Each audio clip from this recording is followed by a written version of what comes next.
Gets its name from the station, the Charing Cross Railway Bridge. Either side up there, you'll see the Jubilee and Hungerford walkways.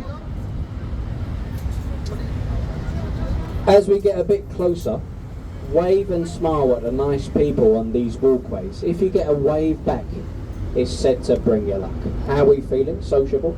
Shall we give it a little go? My friend's going to make a little bit of noise for us. Wake the bridge up. There we go. Hello.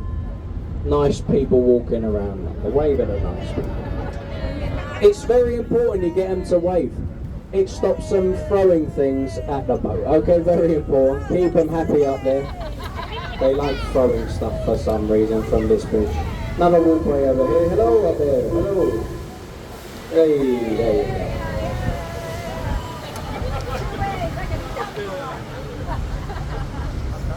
Now you might want to get your cameras ready for this next one. The oldest thing we see on the cruise, Cleopatra's Needle, over there to the left. Said to be older than the city of London itself. 3,500 years old. Given to us for our assistance during the Battle of the River Nile from a thankful Egyptian government. Follow the trees along. The white building there with the green roof, a very expensive, very famous hotel. That's the Savoy Hotel. I'm sure you recognise it from when you left it this morning. It's got fantastic views of the town. It will cost you £2,000 a night to stay in the roof part of the Savoy, which does come complete with a full English breakfast included in the price. Waterloo Bridge is the one in front of us, sometimes called the Ladies' Bridge, because it was built during the Second World War by a predominantly female workforce. It is the longest bridge to stand here in central London, 1/4 mile long all the way across.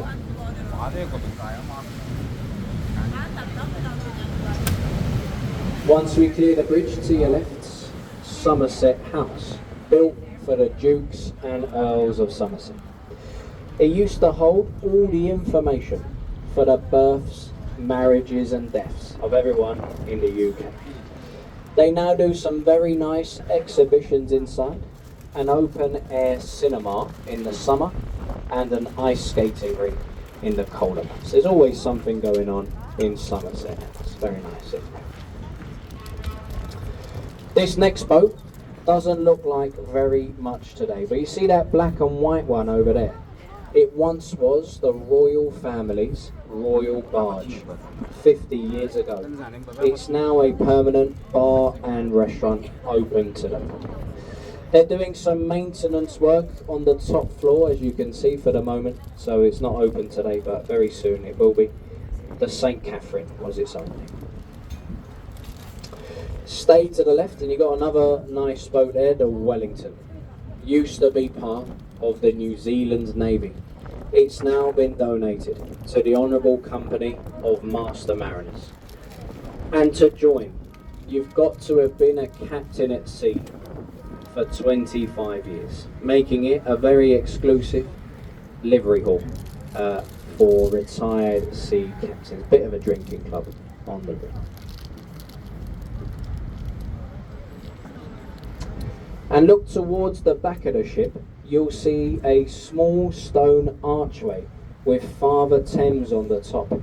This is an old boundary line, an old entrance to the City of London. It lets us know we've just crossed into the City of London now, one of the smallest capital cities in the world, 1 square mile. And we've left behind us the City of Westminster. Now I'm sure you're familiar with the Oxo company. Look up there, the Oxo Tower. When they took over, they wanted to add some advertisement signs on the outside of their building, but it was illegal to do this at the time. They built the tower on the roof anyway, so the architect was immediately taken to court, and he said, "I did not realise that my circle and square windows would spell out the company's name." Somehow they got away with it. We've had free advertisement up there for 50 years. And our new modern architects, they keep designing their buildings to look like stuff, such as the Sea Containers building to the right, built to look like a container ship, with the windows being the containers, and up there where it says Sea, the Captain's Bridge. You've also got this shiny glass building, number 1 Blackfriars to the right. Here in London we've nicknamed it the Thumb, looks a little bit like a thumb. And some of our American passengers, they call it the Kim Kardashian building. Not too sure what they mean when they say it. We're about to go under the Blackfriars Road Bridge. There's another one very close to us, the Blackfriars Railway Bridge.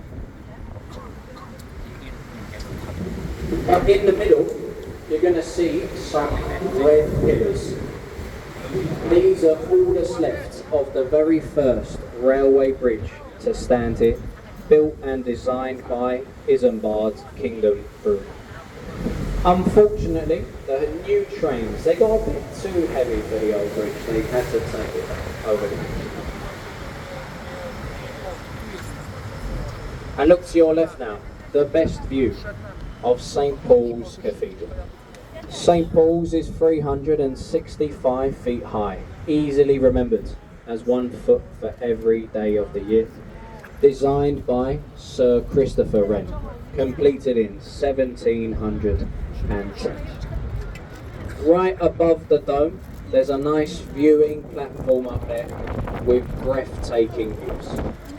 Mostly because there's over 500 steps to get to the top. But once you get up there, it's very nice indeed. We always recommend visiting St. Paul's if you haven't already. That building with a tall chimney to the right, the old Bankside Power Station, now the new Tate Modern Art Gallery. The most visited modern art gallery in the world. 5 million visitors every year.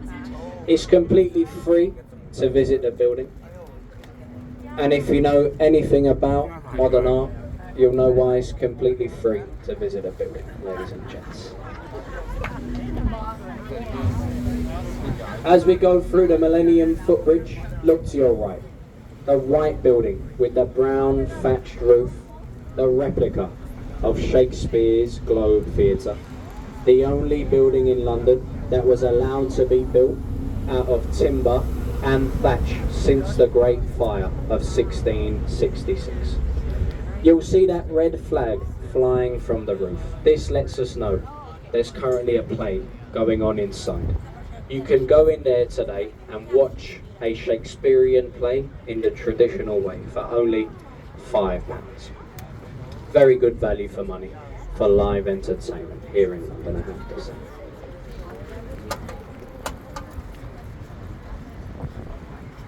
Are we all enjoying the live commentary, everybody? Yes, everyone's still happy? Fantastic. I'll carry on then. Sounds good to me. The next bridge, this one is the Southwark Road Bridge, and it's the least used bridge here in London.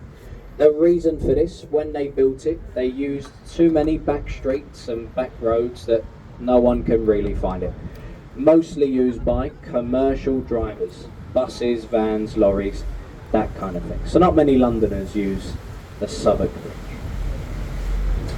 And if you're looking for somewhere nice to have a drink this evening, over to the right in the corner, a lovely old traditional pub.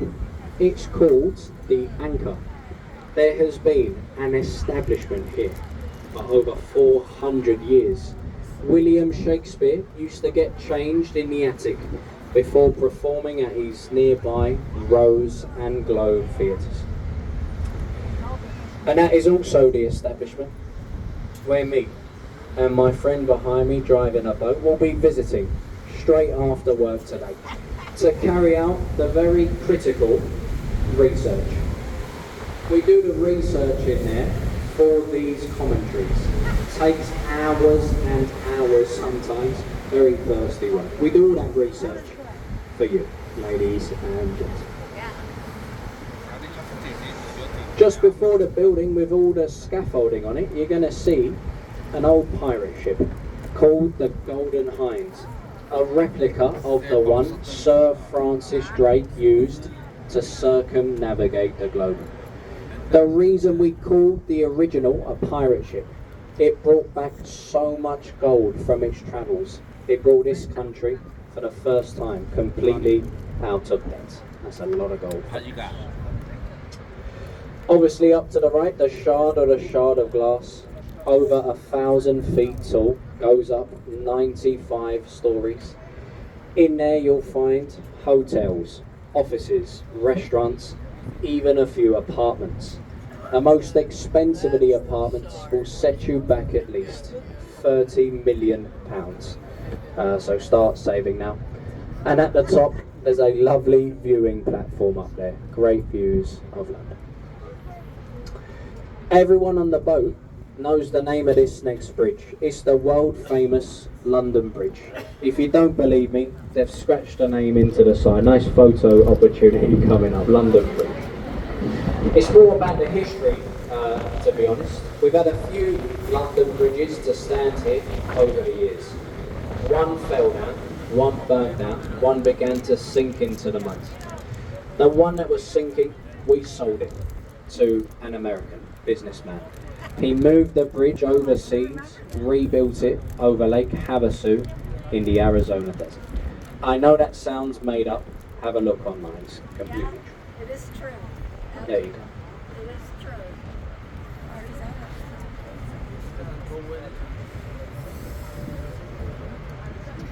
Now remember I said our architects like to design their buildings to look like some stuff. So look to your left, the tall one with the curved roof is the walkie-talkie tower.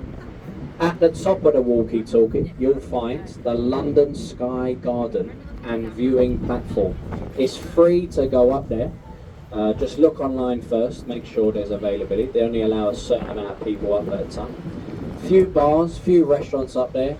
Very nice, especially of an evening time. You see all of London's sights lit up. Very, very nice. The one right next to it that's just coming into view now is called the cheese grater. You've then got the scalpel with the pointy end over there, and the gherkin. I'm sure you know the gherkin. The most famous one is in the gap between the buildings there. So loads of weird and wonderful names for the buildings in the city of London.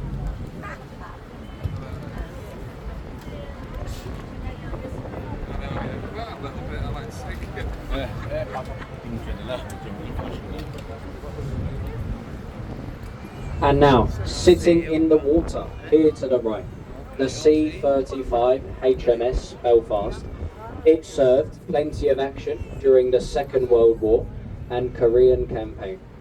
It's got 9 decks. It will take you 2 or 3 hours to visit the entire ship. If you're into naval or maritime history, a perfect place for you to explore. It's a permanent museum here on the Thames. It was also built in the same shipyards as the ill-fated Titanic, the Harland and Wolff shipyards in Belfast, where the name comes from.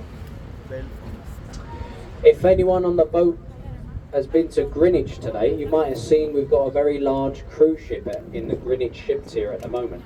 But you see these orange buoys floating on the water. This is because they're expecting a smaller or medium cruise ship to come. It's become a bit of a cruise ship terminal, the Belfast. So they do come this far up. They go through Tower Bridge and they're more up against the Belfast. And what we're going to do very shortly is turn the boat around to the left. So you're about to get a great photo opportunity of Tower Bridge on the right hand side. So don't rush to the front, nothing like that. We'll get you some nice pictures, okay? Now Tower Bridge is unique. It is unique because it's part bascule and part suspension. The bascule part is the middle, which they can open. They can raise it in 60 seconds to allow very tall ships in and out of this part of the Thames.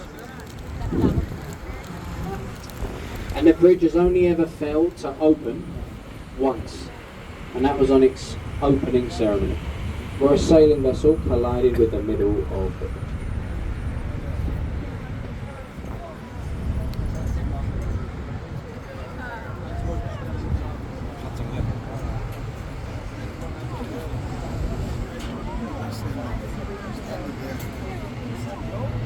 There you go, get a few lovely pictures of the bridge over to the right. Just be careful, we do tend to roll around a little bit as we turn.